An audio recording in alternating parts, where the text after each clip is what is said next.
Nggak ada penebusan dosa. Kalau penyaliban Yesus itu penebusan dosa, maka yang jadi pahlawannya Yudas. Assalamualaikum bang, semangat bang, siap bang. Waalaikumsalam. Paulus ternyata cantik, seksi dia bang. Otaknya seksi.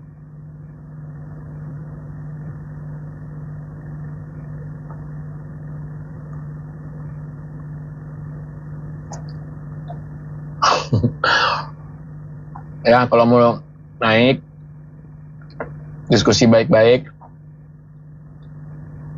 Yudas kan dirasuki iblis bang. Iya memang bang. Orang ini menganggap bahwa penyaliban Yesus itu adalah kehendak dari Bapa. Nah, artinya Yudas dan iblis ini menjalankan kehendak Bapa. Ya bukan pengkhianat lah, pahlawan lah, menjalankan kehendak Bapa kok. Dapat pahala dia. Masa pejuang membunuh penjajah kita diselamatkan penjajah yang jadi juru selamat? Kan nggak logika bang. Ya pejuang lah yang jadi penyelamat kita karena dia berhasil membunuh penjajah sehingga kita dibebaskan. Nah, Yudas menjalankan kehendak Bapa, Yesus terbunuh, Kristen selamat. Berarti Yudas juru selamat.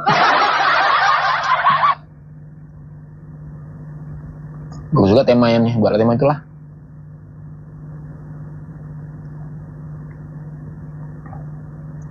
Yudas juru selamat. Oten.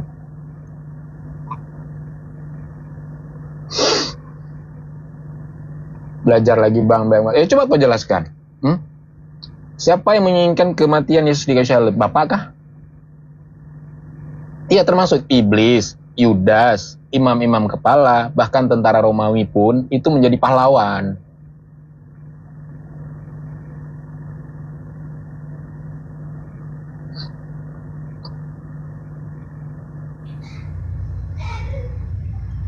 Ya, Rames. Ya, selamat sore.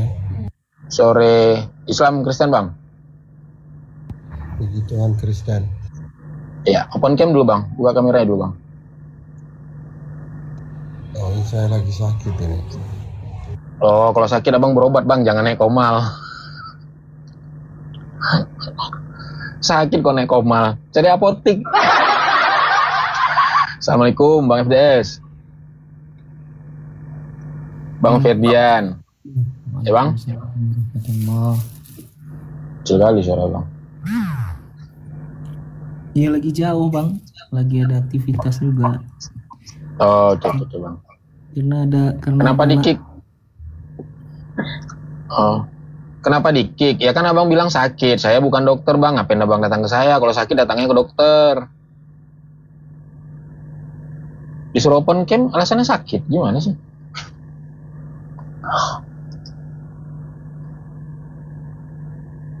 Diskusi open cam. Jadi saya tahu saya diskusi sama siapa, benarkah itu manusia. Karena jin juga bisa ngomong bang.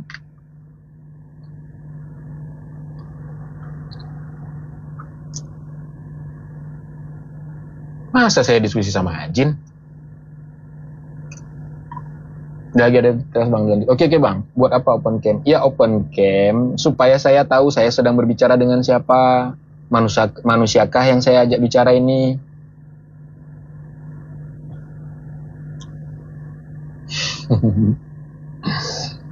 Itu loh bang. Kan enak kalau kita open cam, bertatapan muka. Kalau Bang Ferdian ini teman saya. Diskusi itu yang bawa itu akal, bukan pansos. Ya iblis juga punya akal bang. Masa ya saya diskusi sama iblis? Iblis sekarang juga main TikTok bang.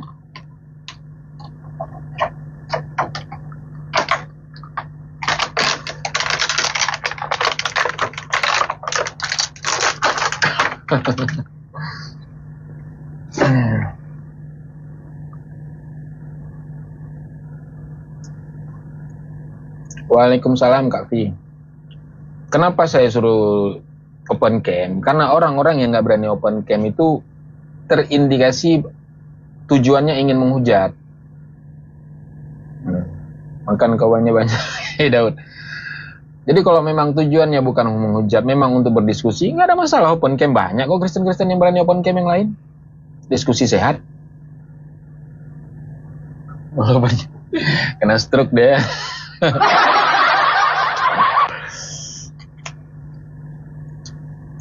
Justru kita hadir di sini itu untuk membasmi para penghujat-penghujat. Ya udah, kalau kamu tuh udah bisa open cam bro, kenapa kau nggak berani open cam? Alasanmu apa? Kau takut? Artinya kau memang mau tujuan untuk menghujat. Kalau tujuanmu bukan menghujat, diskusi baik-baik, berdasarkan data, bertanya baik-baik, nggak ada masalah. Emang Yesus open cam?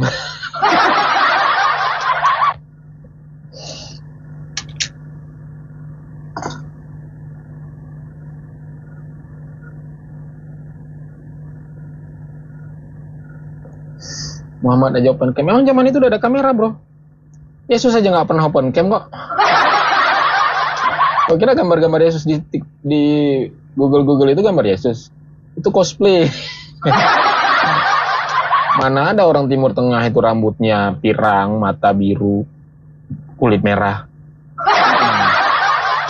Aneh-aneh aja kau ini.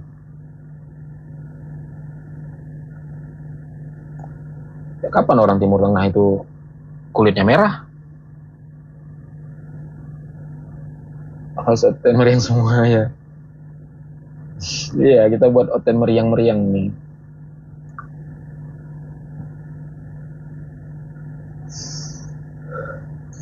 Assalamualaikum Abu. Nah, ini ada Ustadz saya ini. Biar kau. Mana Bang Abu tadi? Cuman lewat baik.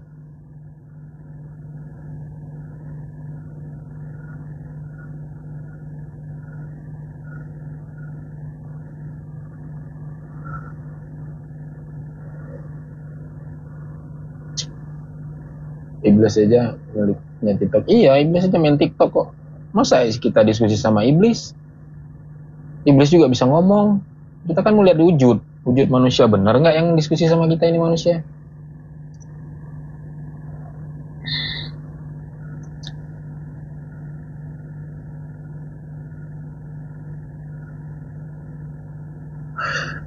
Dosa sudah ditebus tapi tak bayar perpuluhan, katanya dapat kunci surga, sia-sia Yesus disalib. Iya, bener juga tuh. Aku besti. Manjaraknya.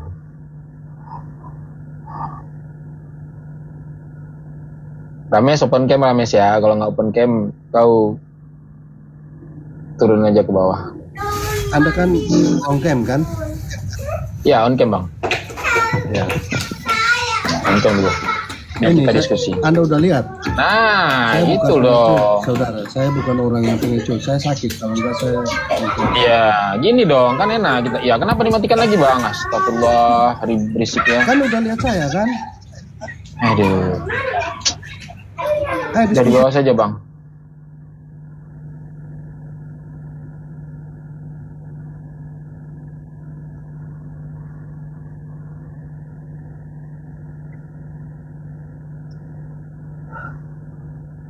Nggak lain memang.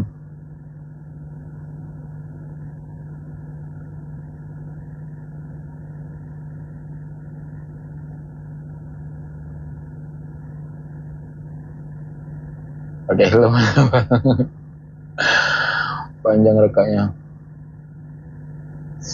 Kunci, mana kunci? Oh iya, bentar. Mana yang ini ya? Ayang gembala ya? Kok aku bisukan? Astagfirullah. Jadikan moderator kok malah aku bisukan. Dah.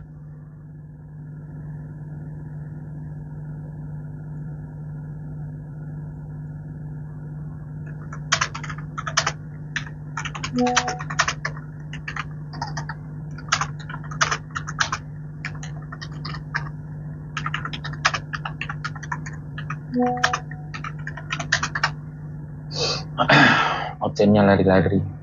Sakit tetap. Tidak terakhir.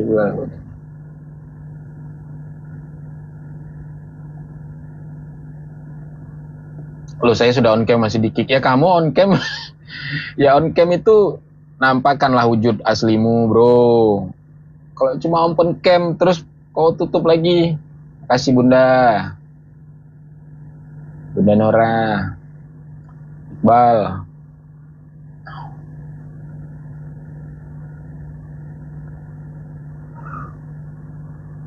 Apa salahnya kau open cam? Terus ya udah ngobrol, kita diskusi. Kau mau ngerokok di situ, mau ngapain? Nggak, kok room nggak jelas. Coba naik lagi. Open cam lah, open cam. Ya usah kau matikan kameranya. Apalagi yang kurang? Udah open cam, saya mau diskusi itu open cam. Perlihatkan wujudmu. Ngapain? Kenapa takut? Ini buka kamera. On cam apa bukan? Ini on cam Nah, apa bukan? gitu. Nah, ini baru kita diskusi apa mau kita diskusikan. Ini on cam apa bukan? Iya, on cam. Orang Nah, on kenapa kau cam matikan juga lagi? kamu klik lagi. Kenapa kau matikan lagi diskusi kameramu? Ya, apa yang mau kita diskusikan, bro? Bentar ya, Mau kita diskusi sakit apa? dulu. Tunjukkan Oh, kalau aku. kan. Ya, Berarti saya berharap Anda beriman Mau ya. temanya dari aku, dari aku tuh Yudas, juru selamat Kristen. Mau kita bahas? Ya, sebabnya apa Anda mengatakan itu? Oke, sebabnya yang pertama, kalian meyakini penyaliban terhadap Yesus ini adalah penebusan dosa, betul nggak? Siapa bilang penyaliban tuh, penebusan dosa tuh? Oh, bukan. Oke, aku bacakan datanya ya. Bacakan dalilnya ya. Katanya apa? Oke, di dalam 1 Korintus 15 ayat 4. 1 Korintus, sebentar saya buka. 15 ayat 4. Bukan penyaliban aja ya, tapi bangkit ya. Iya, semua kalau ya. kalau nggak disalib, gimana caranya dia bangkit kalau nggak disalib? Ya, poinnya kan bangkit dulu, itu poinnya. 1 Korintus Duluan berapa? disalib atau bangkit? 1 Korintus Aduh, berapa? masuk telepon pula lagi. Bentar 1 saya. Korintus berapa? Bentar. Buka. Bentar saya. 1 Korintus 15 ayat 14. Masa dia bangkit duluan dari dua disalib? Ya disalib dulu lah.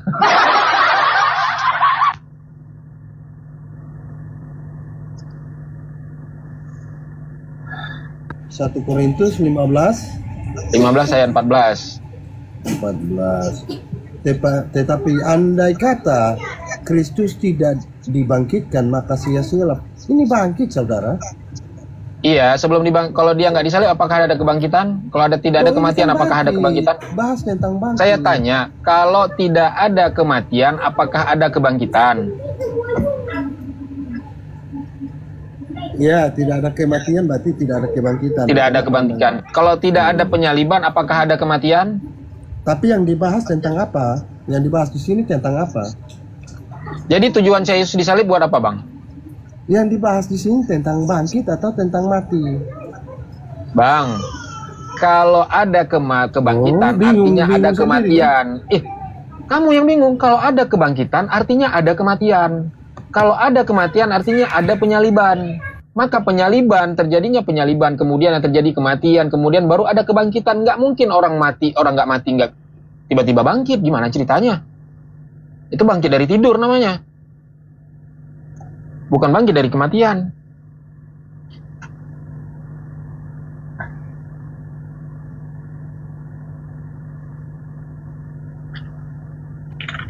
Iya, jadi tuduhan Anda ternyata nggak benar karena Anda kan membahas tentang penyaliban.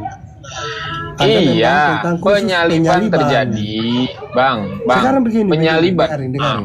Anda bahaskan khusus penyaliban, ya enggak? Yang Anda bahas tadi Iya. khusus penyaliban kan? Benar. Saya bahas penyaliban. Makanya di dalam 1 Korintus 15 ayat 14. Loh, mana dia? Assalamualaikum. Assalamualaikum. Dia turun. Waalaikumsalam, Uni. Dia kalau ada aku Masa dia naik? turun. Oh. Gimana ceritanya penyaliban tanpa ini? Aku mau kajian, tapi nanti kalau udah aku sudah asar udah ngapain mau mandi sore. Terus aku mau kajian tentang kekejaman ajaran Kristen kepada perempuan. Boleh. Berarti mau mandi dulu ini nih. Mau mandi dulu tapi Oke. Bang jaga-jaga lakunya Siap. biar nggak tumbang. Nanti kalau tumbang nanti nggak ada tempat aku ini lagi. Siap nih, aman-aman terkendali nih. Ya, kau ngomong ngapain ya? Mau curhat? Ya terserah lu lah kalau memandang curhat. Tapi dengar dulu ya. Kadang gue bingung sama kalian yang Islam. Aduh, belum apa-apa udah curhat sih ya ini. Gimana sih? Kau baru kutanya mau curhat, rupanya udah curhat. Bukan curhat. Gue bilang gue bingung melihat kalian. Udah, gak usah curhat ya.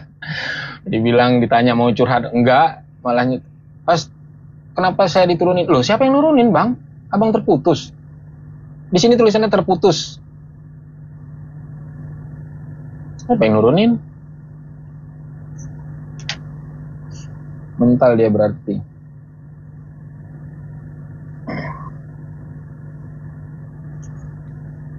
Ya ada di sini tulisannya terputus. Ngapain nomor saya yang menurunin? Tulisannya terputus. Ya, berarti dia keluar sendiri lah. Kau bukan mau diskusi ya, kau mau curhat. Kau ditanya mau ngapain, mau curhat? Enggak, gue bilang. Ujung-ujungnya curhat. Oh, dan biasa tadi dia mau diskusi, bukan mau curhat dia.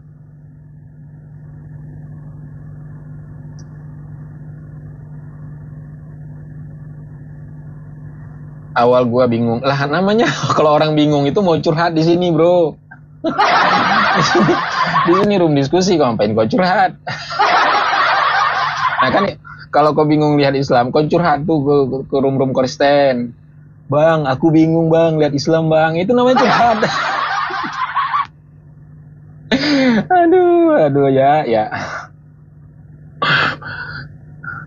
Bingung, ya bingung lah kalau setiap orang lagi habis bingung itu kita cari teman curhat buat bercerita kebingungan kita, itu namanya curhat.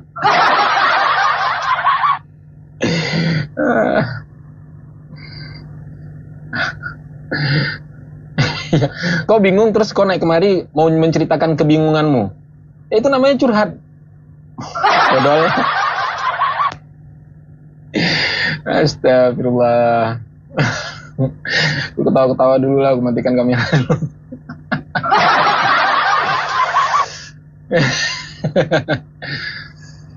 Nggak banyak tuh juru selamatnya Oten tuh ada apa namanya, ada tentara Romawi, ada Yudas, ada iblis, ada imam-imam kepala, ada salibnya Yesus, itu juga termasuk juru selamat. Ya orang bingung itu terus kalau dia bercerita kebingungannya itu apa namanya anak-anak? Ya curhat lah, menceritakan kebingungannya, itu namanya curhat, curahan hati. Kenapa kau bercurhat? Karena kau bingung. Kenapa Tuhanku ada 3? Aduh. Sebelum kau tanya Tuhan kami siapa, kau udah jelas belum Tuhan kau yang mana itu, yang 3 itu?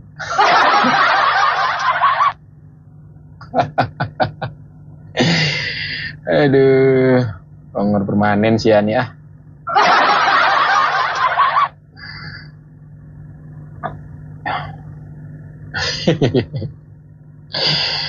Aduh. Desta Hadi, ya ngapain lah guruku buang-buang waktu ngelawan kamu ya. Aduh. Ya kali ada presiden mau debat sama gembel.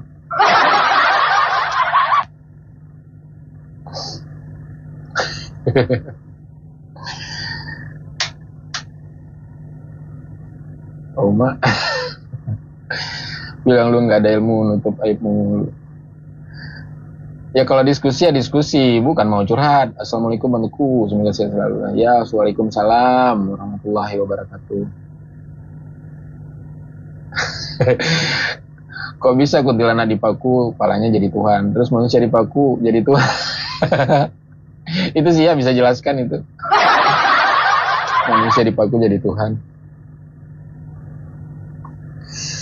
Coba nih naik. Ya naik ya. Abang mau curhat atau mau apa nih ya? Jangan curhat lah, jangan curhat. Curhat aku nggak terima. Nanti kalau curhat langsung di ludah sama moderatorku di bawah. Ah, gimana ya? Nah, gua kalau lo nggak bisa, gua bingung. Oke, gua diskusi sama lo. Oke. Nah, kalau diskusi. Kamu menanggapi tema? Oh, kamu bertanya. Ayo bertanya, bukan diskusi namanya. Bertanya. Boleh ya, tanya bertanya gua. aja. Oke. Hah? Ya, ini gue tanya nih. Dengerin. Dalam surat An-Naml 91, Muhammad itu diperintahkan untuk menyembah Tuhan negeri Mekah. Surat An-Naml 91. Surat Tuhan pemilik negeri ini. Surat An-Naml 91, Muhammad diperintahkan untuk menyembah Tuhan negeri Mekah, betul? Iya, Tuhan negeri ini. Maksudnya itu Mekah karena beliau berada di Mekah. Ya. Terus masalahnya samamu apa?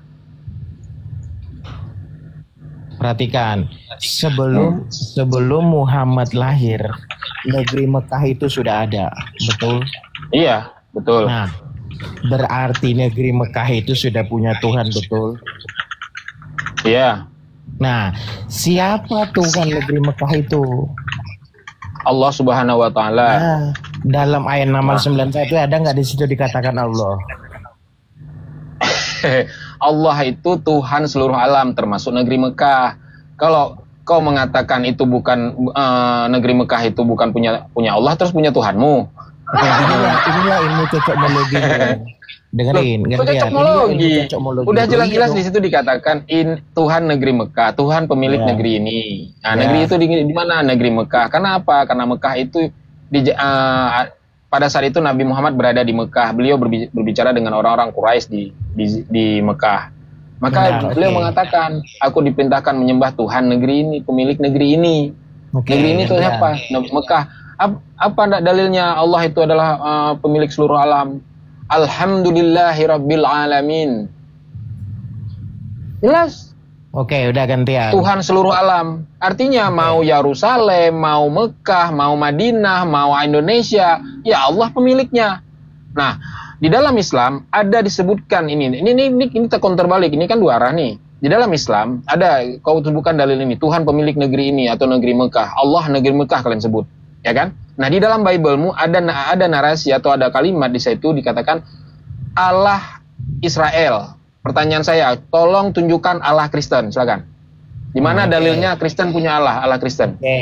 Itu kan itu kamu mengajukan pertanyaan. Nah, saya akan jawab itu dalam poin yang kedua. Poin yang pertama saya menyangga dulu narasimu. Kalau kau memang menggunakan ilmu cocokmologi untuk membela ketuhananmu itu. Perhatikan, kalau memang Tuhan negeri Mekah itu adalah Tuhan pencipta semesta, mestinya bukan menggunakan Tuhan negeri Mekah, maka diperintahkan untuk menyembah Tuhan semesta alam, bukan Tuhan negeri Mekah. Jadi jelas kau gunakan ilmu cocokmologi karena sebelum Muhammad kepanjangan udah. Pertanyaanku sedikit tadi. Aku jelaskan sekali lagi ya. Dikatakan di situ Tuhan negeri ini atau Mekah itu bukan berarti Allah itu terbatas pada Mekah itu saja. Itu konteksnya historis pada saat itu Nabi Muhammad itu berada di Mekah. Nah, kalau kau minta tadi mana dalilnya Allah itu di dalam surat Al-Baqarah 255 juga dijelaskan Allah tidak ada Tuhan selain Dia yang maha kekal lagi terus-menerus mengurus makhluknya, tidak mengutuk dan tidak tidur. Kepunyaannya apa yang ada di langit dan apa yang ada di bumi. Jelas di situ. Mau negeri Mekah, mau Indonesia, mau Amerika, itu milik Allah yang ada di langit dan yang ada di bumi. Nah, pertanyaan saya samamu sekarang. Di dalam Bible-mu hanya tertulis Allah Israel. Pertanyaan saya, apakah Kristen punya Allah? Kalau Kristen punya Allah, di mana dalilnya? Iya, perhatikan. Karena aku udah bilang, itu poin kedua gue jawab. Poin pertama belum selesai, lu langsung panas. Gimana sih? Udah aku jawab. Itu pakai ilmu cocokmologi. Kan gue udah bilang, pakai itu ilmu cocokmologi untuk mendukung narasimu.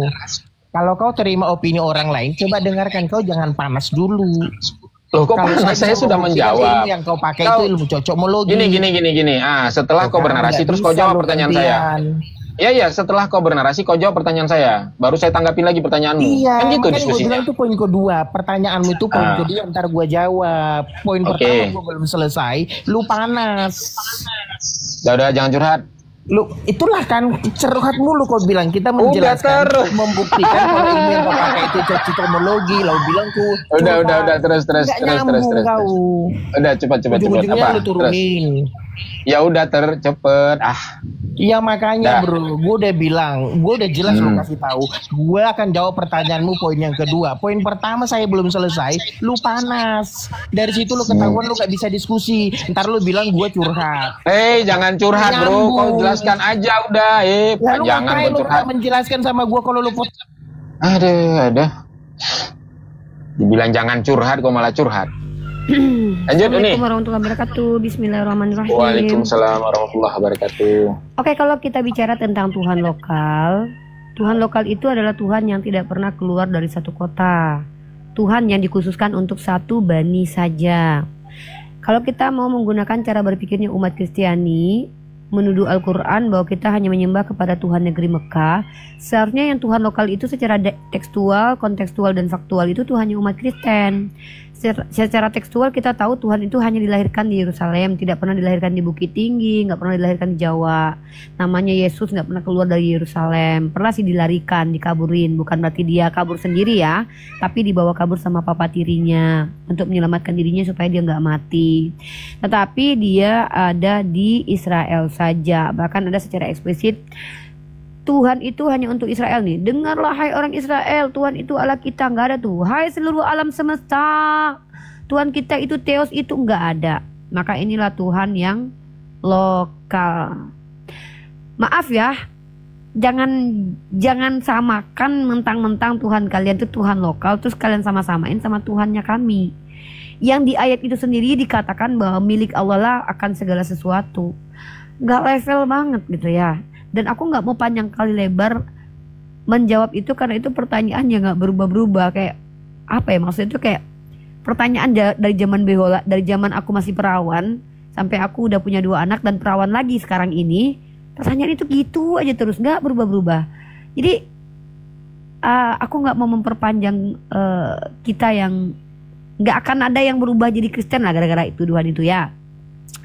Aku tuh lagi mau membawa satu kajian yang ini fakta sejarah yang ditutup-tutupi oleh gereja dan bahkan gak nyangka kalau ini terjadi sepanjang sejarah peradaban di agama Kristen. Dan kalian tahu ini ada dalilnya teman-teman. By the way, aku akan live-kan di YouTube dulu ya. Izin dulu Bang Teguh ya. Ini kita kajiannya tuh kajian istimewa dan aku akan live-kan di YouTube kita dulu. Buat kalian yang ingin menyimak ini, saya nggak butuh kalian kasih uang, bayar kampus atau apa, biarlah saya lelah belajar asal kalian menyimak. Tapi minimal tap-tap layar dan juga diposting ulang dong, biar FYP. Biar FYP. Kenapa biar FYP? Supaya banyak yang nonton ya. Kita akan bahas kali ini sebuah tema yang sangat jarang dibahas oleh orang-orang kalau dalam dialektikalitas iman ya. Kejinya pandangan terhadap wanita di Kristen ya. Oke. Terhadap wanita di kitab suci. Di kitab suci kita akan bongkaran aib kejinya pandangan terhadap wanita di kitab suci. Artikel is required on YouTube. Oke. Kita akan live-kan ini. Buat teman-temanku yang naik, yang Islam, tolong kalau naik itu kontribusi untuk saling menguatkan ya, bukan untuk nanya. Saya lagi nggak butuh murid dari agama Islam, jadi jangan nanya-nanya ke saya kalau Islam. Yang Islam tuh saling mensokong dalam menjawab, bukan malah nanya-nanya. Kalau mau nanya-nanya ke saya, baca Mesia X Uniriva, mesia.org, itu artikel yang sudah saya buatkan. Jadi gitu ya. 2 menit lagi Bang Teguh ya. Ntar kita kajian tentang wanita. Uni mungkin yang presentasi Kill More in the World di mesia.org dong. Saya akan lihat. Sudah ada 2 artikel yang aku rilis di mesia.org, kejahatan gereja sama korban-korban dari kejahatan gereja itu sendiri. Dan kalian akan sedih lihat itu. Tapi faktanya itu ada. Dan kalian akan menemukan banyak sekali artikel yang aku bagikan di sana. Silakan kalian cross check ke sana sekarang. Tapi tunggu dulu biar aku presentasikan dulu ya. I want to presentation about my article on the Messiah.org. So listen to me. Listen to me. Oke, yang di YouTube aku live kan hitungan ke 1000. 1, 2, 3, 1000. Oke, tar. Oke, ini dia. Here we go. Kita live on YouTube.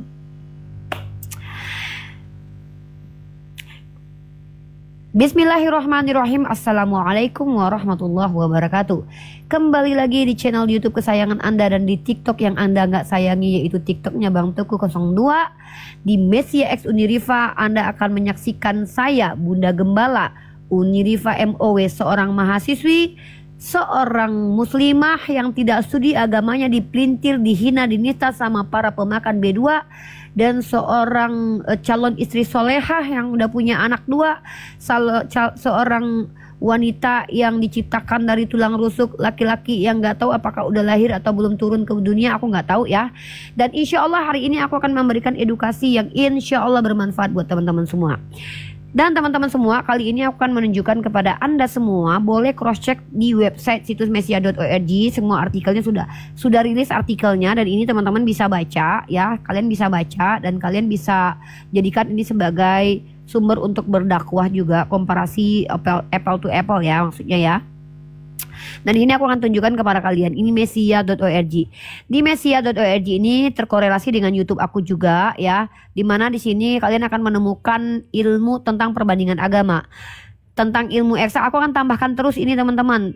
Perbandingan agama, menjawab syubhat, kemudian tentang kami, materi diskusi, pertanyaan, apologetik, kemudian sejarah kejahatan gereja dan tokohnya. Dan kali ini aku ingin membahas ini tentang betapa rendahnya perempuan yang digambarkan oleh kitab sucinya teman-teman kita Kristen dan orang-orang Yahudi. Dan aku nggak ngerti cara interpretasinya seperti apa, karena kita nggak boleh menerjemahkan kitab.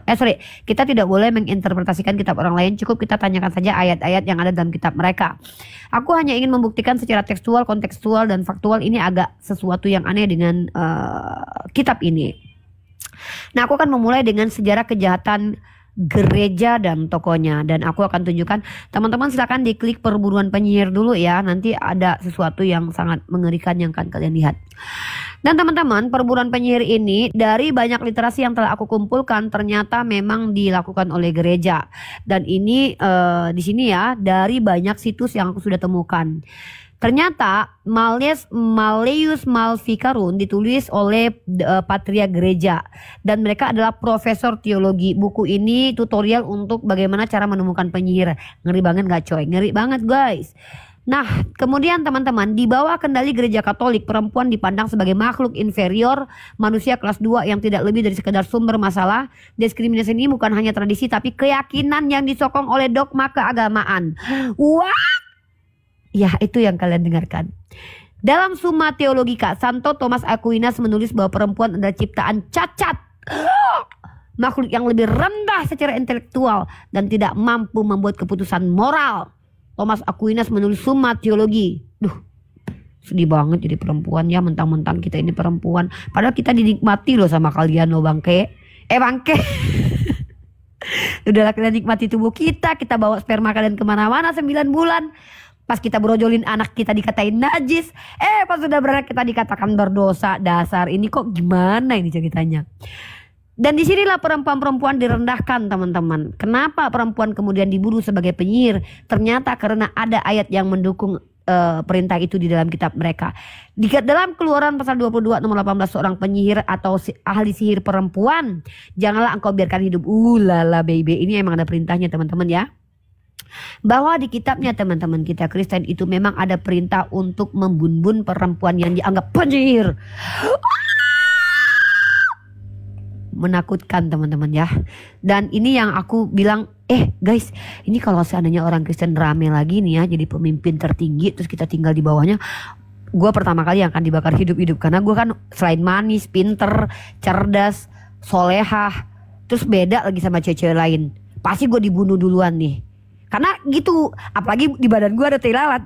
Iya, karena di dalam kekristenan, mereka itu membunuh perempuan-perempuan yang dianggap punya tai lalat. Dan ini kasus-kasus yang menyedihkan. Aku akan katakan kepada kalian, kalian jangan nangis ya.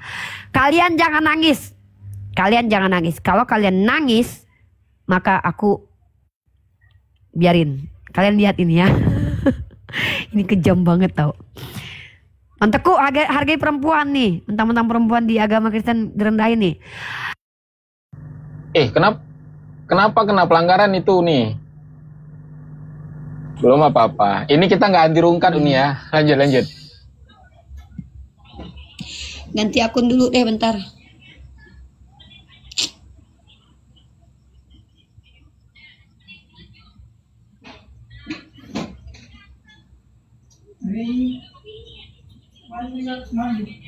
Oke, bentar ya.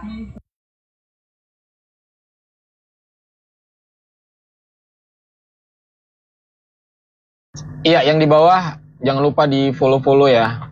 Mana tahu nanti kita harus dipaksa untuk rungkat, kita rungkat dulu sebentar, nanti kita live lagi. Karena berat ini. Lanjut ini. Bang, nanti kalau kena sekali lagi, abang matikan ininya ya, live-nya ya, biar nggak kena ini akunnya. Nah ini nih, ini teman-teman, ini menakutkan ya. Ini dari popbella.com. Aneh banget 5 alasan konyol seseorang dituduh penyihir di zaman dulu. Tahu nggak kalian? Tahu nggak? Ini gara-gara nenek ini, Rebecca Nurse ini, gara-gara telinganya agak sedikit tuli, dia kan diadili tuh di pengadilan Kristen tuh. Gara-gara dia nggak dengar dengan cara baik, akhirnya dia dibun-bun.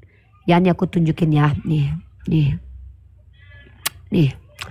Pada 30 Juni 1692 tuduhan penyihir dilayangkan kepada Rebecca Nurse oleh John dan Edward Putnam. Sebenarnya masyarakat pun kaget karena perempuan berusia 71 tahun, gila udah 71 tahun loh, adalah anggota gereja dan salah satu sesepuh yang terpandang di desa Salem.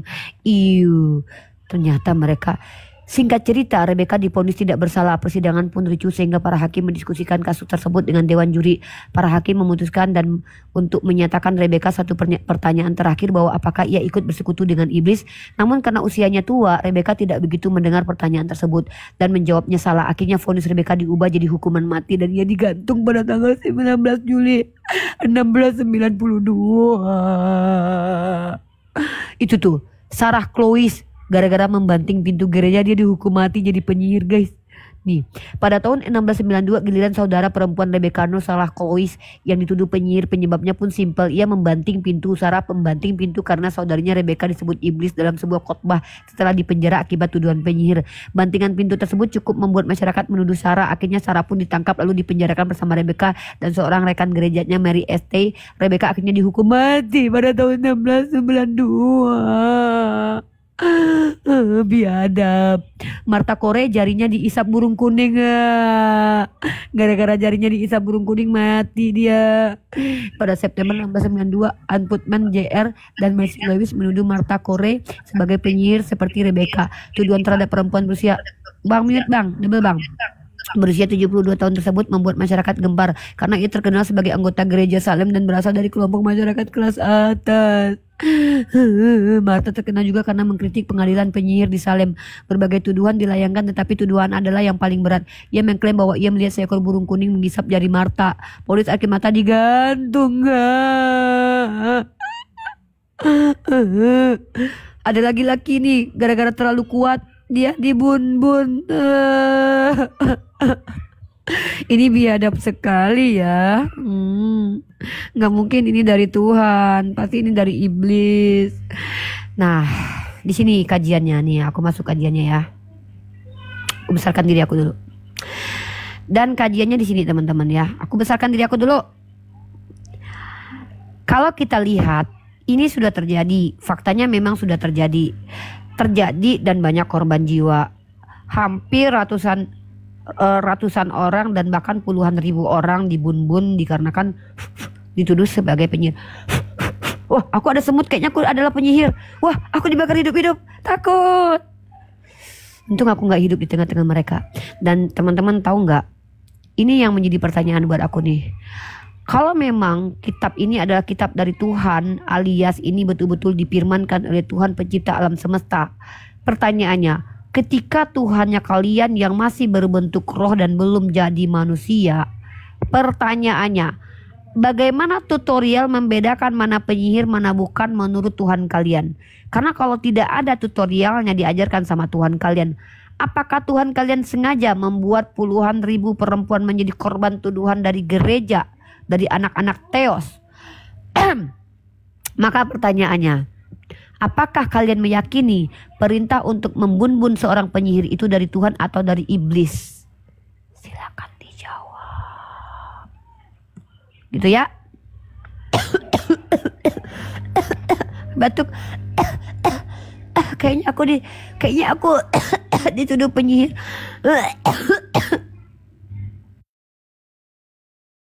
Barang siapa yang batuknya tidak berhenti-henti selama 3 menit, apakah dia penyihir? Wah, barang siapa yang punya tai lalat di tubuhnya, dia penyihir. Wah, kan setiap perempuan ada tai lalatnya. Maka inilah yang dikatakan, kenapa di kitabnya kalian itu perempuan direndahkan dan dihina dan dinistakan? Why? Nah, satu lagi nih yang paling mengerikan. Ternyata di dalam kitab sucinya teman-teman Kristen, perempuan melahirkan itu najis dan berdosa. Pasti kalian kaget. Nanti kalian gak percaya kan? Aku tunjukin datanya. Kalian jangan kaget. Kalian jangan terkajui. Karena ini tertulis indah di kitab sucinya teman-teman kita Kristen. Dan lagi-lagi kalian boleh lihat di Mesia Ex Uniriva ya. Datanya ada di situ. Oke, aku tunjukin kepada Anda semua situs yang aku buat dan mengutip ayat-ayat kitabnya orang Kristen. Di sini kalian lihat di perbandingan agama, lalu kalian cari, hai holong doro haku tuho.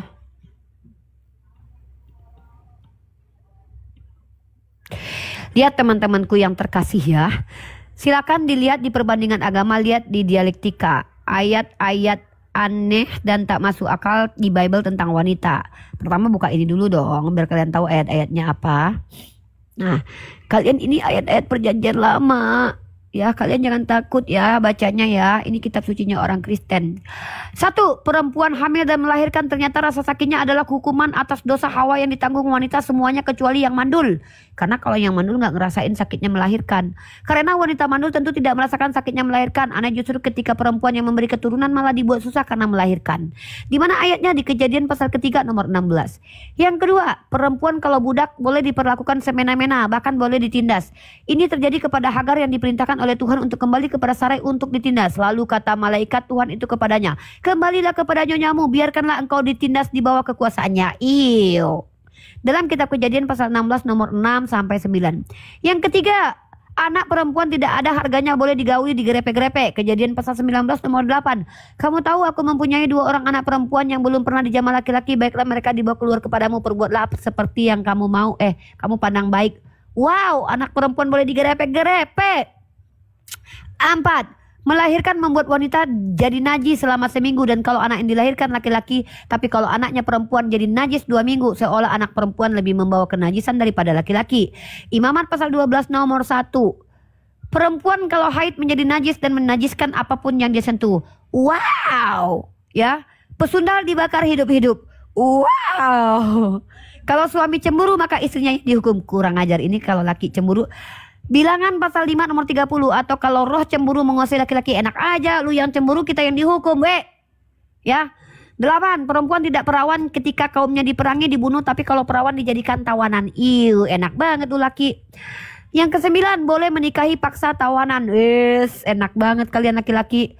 10. Perempuan yang diperkodok bisa dimiliki hanya dengan membayar 50 shikal perempuan. Enak banget kalian. Tapi yang paling parah adalah ini. Kalian tidak akan menyangka bahwa ini ada datanya. Ini mengerikan, saudara. Aku tidak sanggup membaca ayat ini karena aku perempuan yang sudah pernah hamil dan melahirkan, dan kalian tahu rasanya sangat tidak menyenangkan ketika kita melahirkan anak. Kita kasih anak buat kalian, tubuh kita kalian nikmati. Sperma kalian kami bawa selama 9 bulan yang berkembang bertumbuh jadi orang itu, ya kami capek gendong-gendong tahu kemana-mana 9 bulan kami tidur. Tiba-tiba kenapa ketika kita melahirkan jadi berdosa? Ini ayatnya, saudaraku.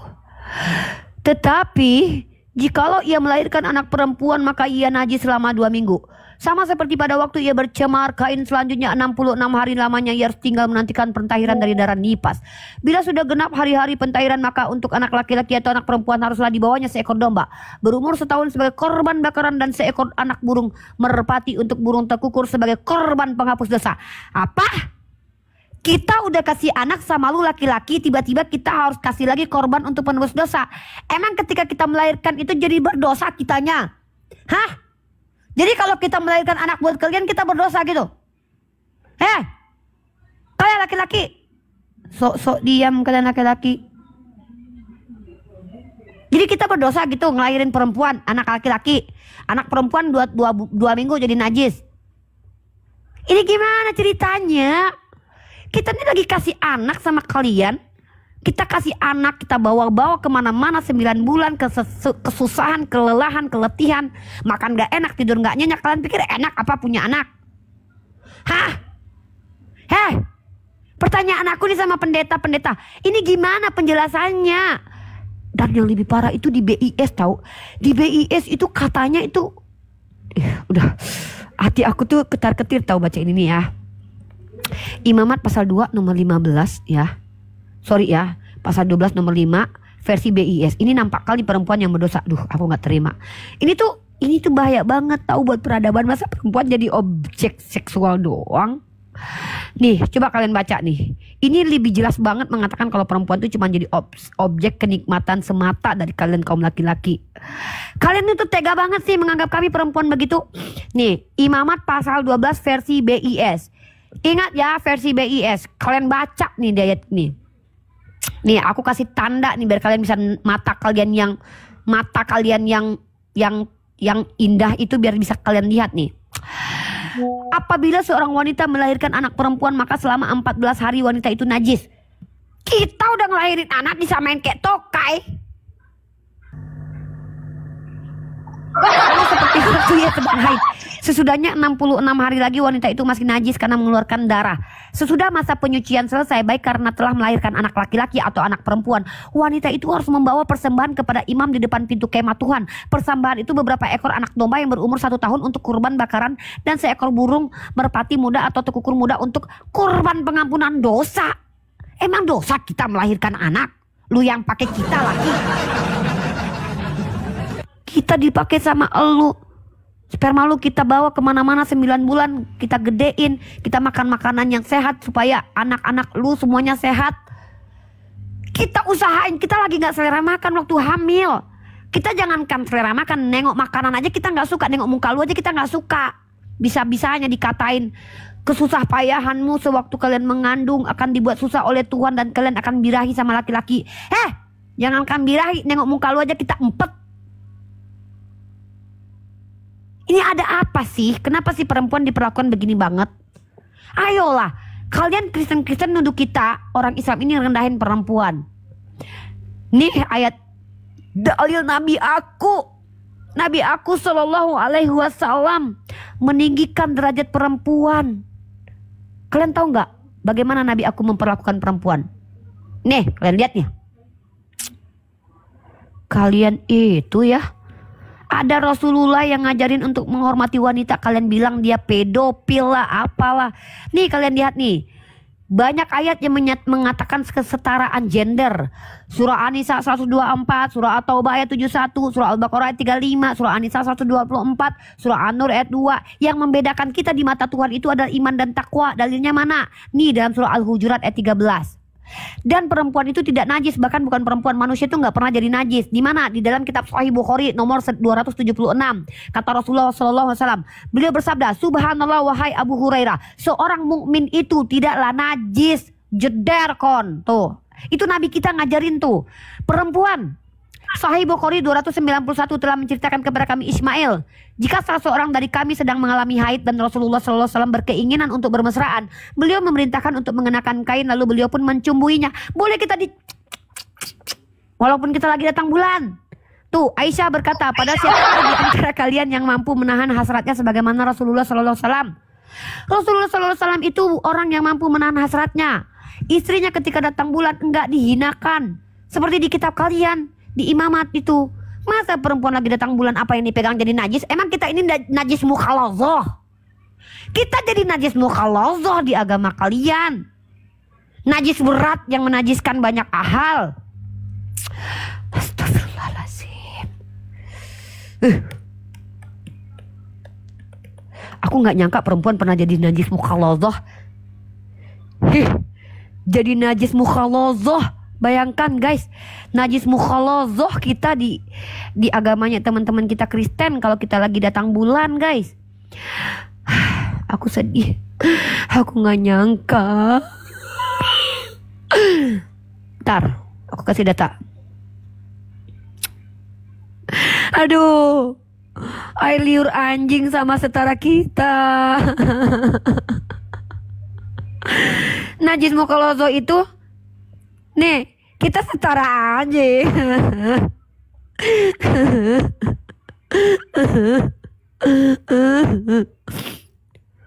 Najis. Kita najis mukhalazah. Kita setara dogi, najis berat. Najis mukhalazah adalah najis berat, najis yang hanya boleh dibersihkan dengan 7 basuhan termasuk sekali basuhan dengan air tanah.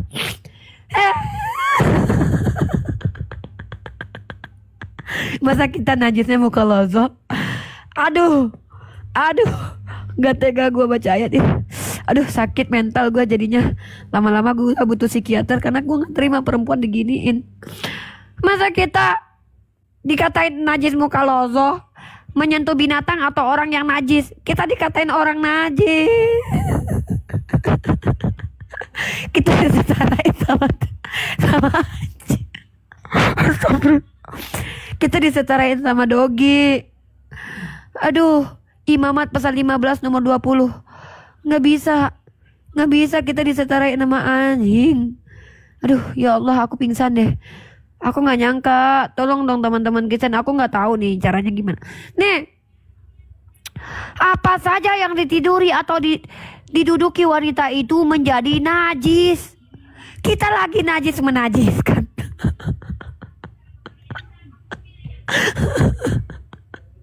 Enggak ya Allah. Kita kan perempuan datang bulan karena ciptaanmu ya Allah. Bagaimana mungkin ada manusia yang merendahkanmu ya Allah, mengatakan kalau engkau menciptakan kami menjadi najis selama seminggu ya Allah.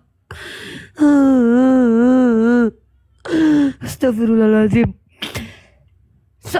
Seorang wanita yang sedang haid najis selama 7 hari. Barang siapa menyentuh dia menjadi najis sampai matahari terbenam.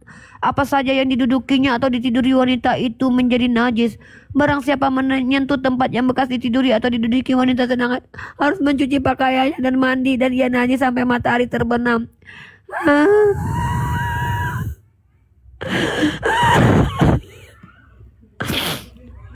Aku gak bisa terima ini. Jadi nggak ada Kristen yang bisa membantah data-data ini. Berarti datanya benar dong. Loh, mau gimana membantah?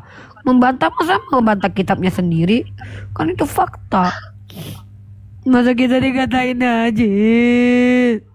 Enak banget jadi laki-laki di Kristen ya. Lu yang bikin anak, enak-enaknya lu bareng. Kita juga belum tentu enak. Tiba-tiba pas kita bawa sperma lu yang membesar di tubuh kita, kemana-mana kita kelelahan, kita kecapean gitu. Tiba-tiba kita pas ngelahirin anak, kalau anaknya cowok kita najis selama seminggu, kalau anaknya cewek najis selama 2 minggu. Hantu belau ya kalian ya. Kalian itu berat saudara, berat. Makanya Rasulullah SAW itu membawa ajaran yang rahmatan lil alamin. Kita lagi najis nggak jadi, kita lagi haid nggak jadi najis. Rasulullah pernah tidur sama istrinya ketika istrinya datang bulan. Karena Rasulullah itu nggak merendahkan perempuan. Aku tanya sama kalian, jujur kalian jawab. Tuhan yang menajiskan perempuan yang karena naturnya haid dan melahirkan ini, Tuhan Bapa, Tuhan Anak, atau Tuhan Roh Kudus? Ayo jawab. Kita tuh yang jadiin kita bisa ngelahirin itu kan Tuhan. Masa kita hina nista? Makanya ada perburuan penyihir. Makanya perempuan tuh direndahkan. Karena kata Thomas Aquinas dalam Summa Theologi, perempuan itu makhluk yang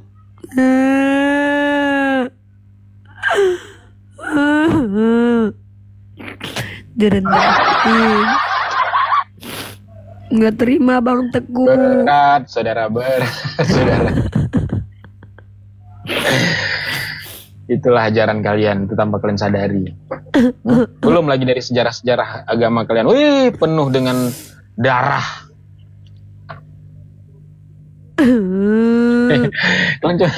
Kalian cuma berani kejang-kejang aja di bawah tap-tap layar lah, jangan kejang-kejang aja. Apa sih caranya kami perempuan? Iya kami tahu, kami ini perempuan, lemah, tulang bebek. Jangan mentang-mentang kalian tulang gajah terus kalian nista kami, hina kami.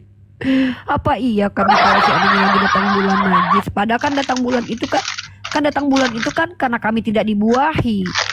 Kami tidak dibuahi maka turunlah dia menjadi darah menstruasi. Itu kan Tuhan yang ciptakan. Masa iya kami jadi najis kayak tokai? Tokai. Aku gak terima banget rasanya. Kenapa ya kita kok rendah banget di agama Kristennya? Yang parahnya lagi tuh Tuhannya ketika menghukum, hukuman buat perempuan apa? Dijadikan sakit susah payah melahirkan. Hukuman buat laki-laki apa? Susah payah ketika cari uang. Lalu pikir kita gak susah cari uang? Kita juga kerja tahu. Apa yang dihukum sama Tuhannya umat Kristen tidak dirasakan sama laki-laki. Apa yang dihukum kepada laki-laki Kristen dirasakan sama perempuan. Terus dikatain kalau gitu ajaran kasih gitu.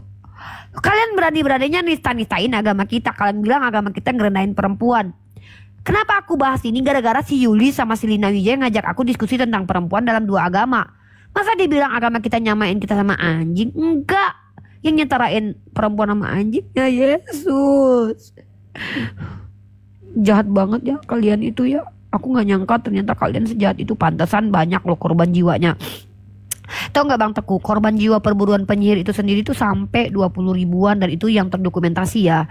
Dan yang tidak terdokumentasi Bang, itu banyak banget. Dan bahkan ya di Eropa, seluruh Eropa pada waktu itu berburu penyihir, dan bahkan gereja membenarkan inkuisisi itu. Paus Innocentius ketiga kalau nggak salah. Dan gereja membenarkan itu. Makanya aku bilang di artikel aku itu kejahatan gereja.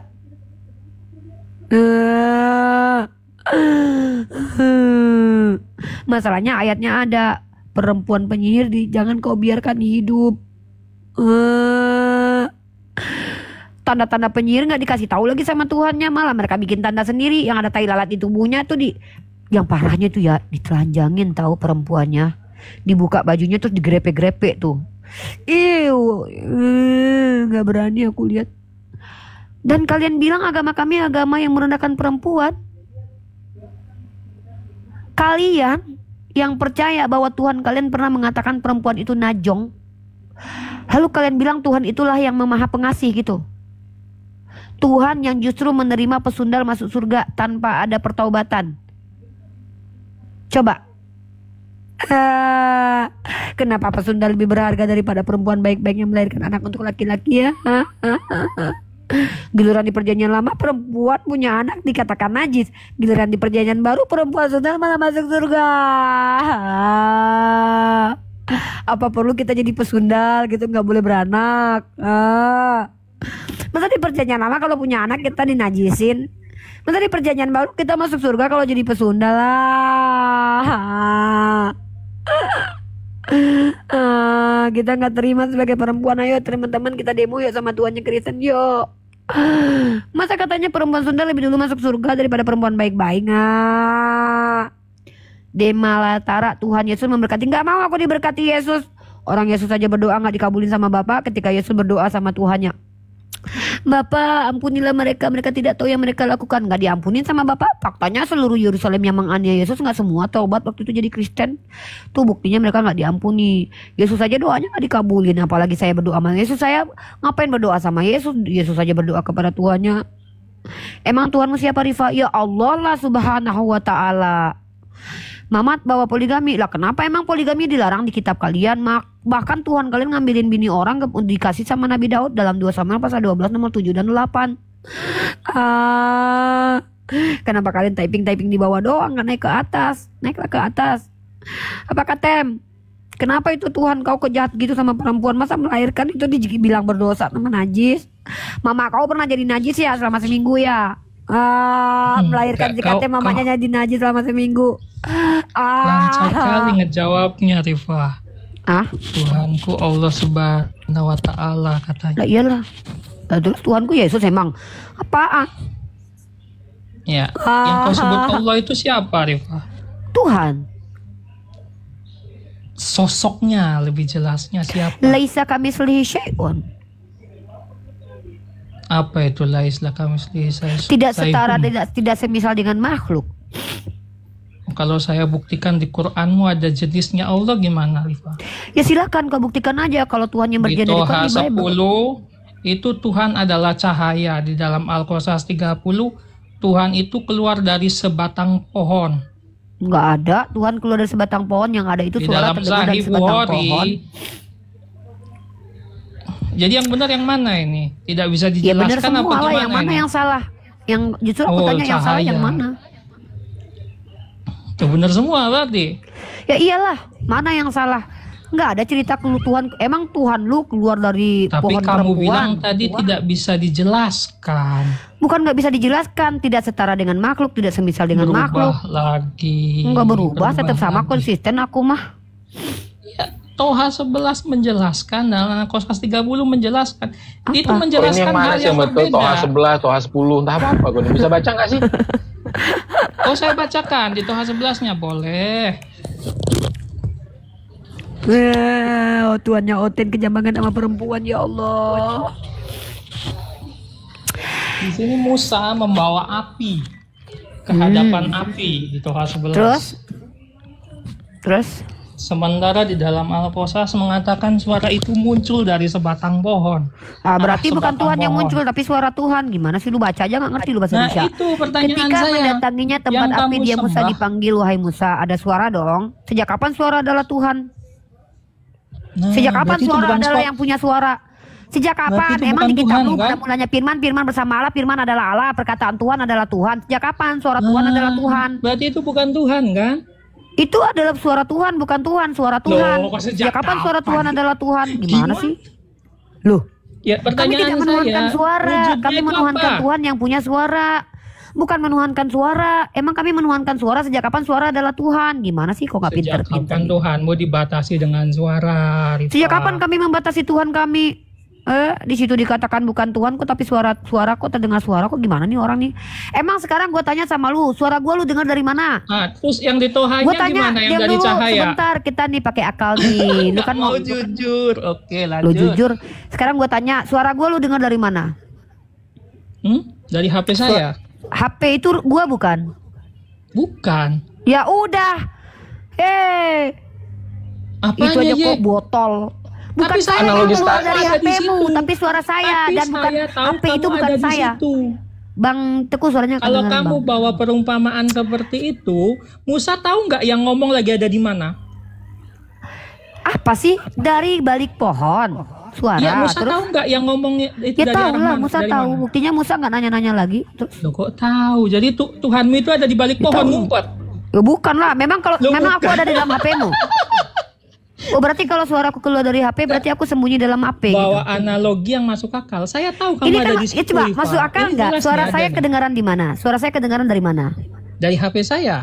Saya Tapi sembunyi saya dalam tahu kamu HP-mu. ada di situ. Saya sembunyi dalam HP-mu. Enggak, kamu lagi di dalam ruangan suara cat Tuhan putih. terdengar dari pohon, maka Tuhan ada di pohon. Kan kamu bilang begitu. Iya. Saya tanya, suara saya keluar dari mana?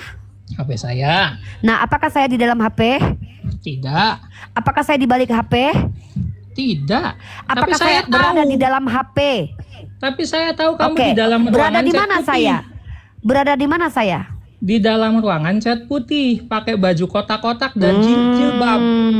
Kamu karena melihat, bukan cuma Ya, dengar suara, iya. ada view-nya. Nah, di situ kamu Nabi bawa Musa hanya analogi mendengar seperti suara, itu. tidak Sekarang melihat Nabi Musa sosok. tahu nggak Allah ada di Tahu mana? lah. Tahu lah, Di mana? Di di balik istiwa pohon. alar arash. Emang Nabi Musa ngelihat? Enggak. Arsy Sama itu seperti Yesus Allahnya. tidak pernah. Sama seperti Tuhan yang diperkenalkan Yesus tidak ada yang melihatnya di 1 Timotius pasal 6 ayat 16 nih. Siapa bilang Tuhan bisa Itulah dilihat? yang Tuhan saya itu tidak bilang, pernah bisa bawa dilihat. analogi yang masuk akal. Bukan Rifan. analogi, ini kitab sucimu. Di kitabmu sendiri Tuhan tidak Enggak. bisa dilihat. Berarti Tadi kalau kau Tuhan bisa bawa dilihat, Tuhanmu analogi berbohong. dari HP, Bukan saya analogi. terangkan. Itu Ketika suara. kamu ngomong saya bisa melihat Udah kamu. selesai gitu. masalah HP ini nih 1 Timotius Udah pasal 6 ayat selesai. 16. Kedustaan besar yang dilakukan oleh orang Kristen itu mengatakan Tuhan bisa dilihat. Karena menurut kitab mereka, dialah saja yang tidak bisa dikuasai oleh kematian. Ia hidup di dalam cahaya yang tidak dapat didekati oleh siapapun juga. Tidak ada seorang manusia yang pernah melihatnya atau dapat melihatnya. Bagi dialah hormat. Tuh. Ini versi BIS. Kalau kita Ya, lihat versi karena dia terjemahan adalah baru tidak. roh. Apa sih? Nih, dialah satu-satunya yang tidak takluk kepada maut, Dia bersemayam adalah dalam roh, terang yang Yohanes tak 4 ayat terhampiri. 24. Seorang, Allah bentar itu dulu. roh. Ya udah, ini Tuhan lu, ini yang roh bisa dilihat nggak? Berbodong lagi Kristen. Di sini Adalah dikatakan roh. tidak ada yang pernah melihat dia dan memang manusia tidak dapat melihat dia. Amin, haleluya, saudara-saudara. Tipuan besar yang Ya, dilakukan. karena dia adalah Tipuan besar. roh. Bentar dulu, apa sih roh? Mana roh? Mana Tuhan lu adalah roh di mana Nah, coba? sekarang saya nanya, Tuhanmu siapa wujudnya? Yohanes 4:24. Tuhan saya laisa kamisli syai'un. Oke, pertanyaan saya. Tuhan lu yang roh itu Laisa bentuknya kamisli seperti apa? syai'un lagi. Tuhan yang roh itu seperti apa bentuknya? Oh, tidak berbentuk roh. Wah, Tuhannya tidak Roh itu sang berbentuk. sumber, resource. Tuh, Tuhan lu tidak berbentuk. Masa tepuk tangan. Kalau dihadapkan dengan Tuhanmu, Oh, ini aku tinggal menjelaskan sholat Tuhanmu. dulu bentar ya. Tapi Iya, Bang. dalam kekristenan Tuhanmu kami kan menjelaskan tidak siapa Yesus, siapa Bapa. Emang siapa Sekarang Yesus kamu menurut jelaskan Yesus? siapa Tuhanmu? Yaudah, Manusia. siapa Yesus menurut Yesus? Tuhanmu tidak berbentuk loh ya, udah clear. Manusia. Siapa Yesus menurut Yesus? Jawab. Manusia. Dia selalu Oh, mengatakan manusia. Berarti anak kamu Tuhannya manusia. Iya. Oh, jadi Saya Tuhannya manusia. Udah menuhankan beda-beda kita. manusia yang dilahirkan. Ya udah, kita beda, kita beda. Manusia. Ya beda. Kamu penyembah Kamu- manusia, saya penyembah Tuhan ya. Kita beda. Ya dari sini Rifa, saya punya analogi gitu loh. Ketika kamu menjelaskan laisya kamislihi yang berbeda daripada makhluk-makhluk lainnya, saya Apa bisa tampilkan ayatnya kalau yang kamu bilang itu adalah orang yang didustai oleh Allah itu sendiri. Apalah kalian itu mau? Oh, ini maksudnya. Tenang, Nih, Rif. ini maksudnya gini. Tenang. Nih, Ini nih. ayatnya nih. Tenang. Kenapa ini? Karena Mungkin di maksud sini kamu Nabi Musa pendusta sendiri ini. berkata, Maksudnya di yang dalam mana, Sahih coba? Bukhari, kamu akan melihat Robmu dengan mata telanjang. oh iya di surga nanti kita Sang lihat Nabimu Allah. sendiri berkata, kamu bisa melihat Allah. Iya di surga nanti, Iya. bukan di dunia. Datang kau tidak bisa dihinggapi, berbeda dengan makhluk lainnya. Apa ini? Makhluk apa sebenarnya ini? Saya takut jangan-jangan iblis yang kalian tuhankan. Ngapain kau takut? Nggak mungkin iblis mengajarkan kebaikan seperti yang iblis itu mengatakan perempuan itu rendah, perempuan itu najis, perempuan itu dibun-bun. Kalau penyihir itu baru iblis. Mana ada ajaran di dalam Islam merendahkan perempuan dan manusia. Semua ajaran Islam itu implikasinya bagus untuk kami dan bagus untuk orang lain.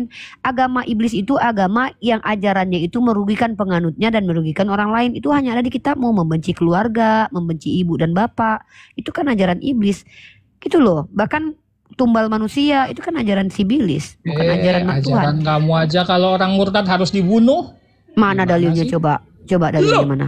Mana? Lu baru tahu. Mana? Tar dulu. Mana? Saya Mana? bawakan dulu iblis dulu. Iya, Tenang, bawa satu-satu. dalilnya, bawa dalilnya. Oh, dalil orang murtad harus dibunuh. Bawa dalilnya, kok gitu Oh, sih? bawa dalilnya. Dalil. Oh iya Oke. dong, bawa dalilnya. Bukakan. Kalau itu ada di kitab kamu, orang yang tidak menyembah kepada Tuhan itu harus dimusnahkan. Bahkan anak kecil pun di Yesaya pasal 14:21 harus dibunuh, dibun-bun. Itu ada dalilnya aku. Ayo bukakan coba mana? dalilnya. Kamu kan katanya tadi ajaran. Saya tanya, ajaran membenci orang tua itu ajaran Tuhan atau ajaran sibilis? Nah, ini nih. Jawab Orang dulu. murtad harus dibun-bun. Tunjukin Bukakan datanya. ayatnya. Buka cam, aku mau lihat. Kayaknya jarang baca kitab sucinya Enggak. ini Saya ceritanya. bukan jarang baca, saya tahu. Bahkan di dalam Al-Quran itu jelas Loh, kok secara tahu tertulis nggak mau la jujur? ikraha fiddin. Bahkan kata Allah kepada Rasulullah, kalau coba Buka bacakan. Al-Araf 157. Kelihatan nggak ini? Lu lah yang buka, enak aja Kena nyuruh-nyuruh pelanggaran gua. lagi tadi Uni ya? Satu kali Bang, udah 2 kali ya Bang ya. Bang, Dua kali selesaikan sekali dulu lagi ya? skatem ini. Ya, Gak apa-apa, aku sholat dulu ntar ya. Ya, Ya, aku aku sholat selesaikan dulu. dulu skatem ini ya. Katakanlah Muhammad. Kelihatan ya. Wahai manusia, sesungguhnya aku ini utusan Allah bagi kamu semua yang memiliki kerajaan langit dan bumi, dan tidak ada utusan selain Dia, serta yang hidup mematikan mana sih tadi? Maka berimanlah kepadaku dan Rasulnya. Mana tadi itu? Loh, kok jadi Mana coba? Mana coba? Aduh, kalau ayat begitu di kitab lu banyak. Aduh. Mau bawa subhat terhadap Al-Quran tapi ternyata nggak lihat-lihat ayat. Wah, turun dia. Kena mental guys. Makanya jangan pindah Al-Quran. Emang kitab kita sekejam itu. Gitu teman-teman ya. Mereka itu hanya bisa menuduh. Nah, Rasulullah itu justru disuruh bersabar kalau ada yang kembali kafir. Disuruh sabar sama Rasulullah. Sama Allah kepada Rasulullah disuruh sabar. Kalian fitnah agama kami. Yang suruh bun-bun lah orang yang tidak beriman, bahkan tidak percaya kepada iman. Itu agama kalian. Halo, Ida. Mana dia turun dia? Bawa fitnah gak siap mental. Besok kalau mau nuduh tuh siapkan data lah. Biar banyak. Dasar kalian tuh. Kerjaannya kalau gak memfitnah, kalau gak menista agama orang kalian. Giliran ditunjukin di kitabnya langsung menceret, gak bisa jawab. Di kitab kalian tuh tertulis tuh, bun-bunlah orang yang tidak beriman kepada Tuhan kalian, YHWH itu. Yang kalian panggil Yahweh itu. Kabur malahan. Naik lagi kamu Katem. Mantuku lagi sholat tuh, aku bentar lagi maghrib. Kutungguin kau Katem. Mana dalilnya? Makanya jadi orang tuh jangan fitnah agama orang. Tampol kan lu. Di kitab lu tuh disuruh bun-bun tuh, banyak tuh. Tumpas lah. Ntar aku masuk lagi pakai akun lain. Kalian itu kerjaannya kalau nggak memfitnah nggak happy kalian itu. Udah memfitnah merendahkan agama orang, tapi di kitabnya nggak dibaca. Manceret, giliran dikasih data. Dasar. Kalian tuh merusak peradaban, tahu dikasih ilmu malah kalian mencela-mencela. Connect lagi.